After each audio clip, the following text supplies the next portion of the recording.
And we'll come back to signaling cues. So tendons are mechanosensitive. We know this really well because if you put too much strain or force or something through a tendon, it then gets irritable. So when you, with tendinopathy, I particularly like to think about it from a tissue stress perspective. If you exceed the sort of mechanical capability of that tendon over either a short period, so you go for a really long walk or you decide to run 5K when you've never run in your life, then you then exceed what the tendon's capable of, and it then needs to respond to that by becoming inflamed and then hopefully healing up after.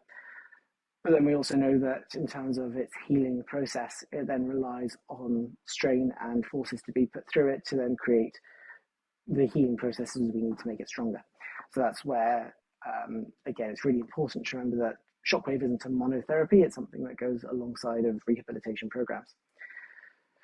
So when you've then got a tendinopathy, we go from type 1 collagen, which is a very strong sort of, you can think of that as the brickwork of a tendon, to type 3, which is more like struts and scaffolding.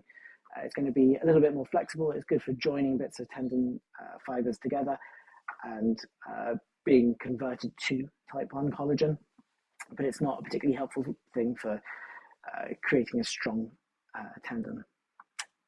So I did say that I wasn't going to give you any recipes for healing, but if you happen to have a load of nitrous oxide and interleukin 6 and tumor growth factor beta 1 and stuff, you might be able to help push the process along. That being said, I don't know how you're going to get hold of it, and I don't know how you're going to get it into the bits of the tendon you need unless you use Shockwave. So when we look at collagen synthesis,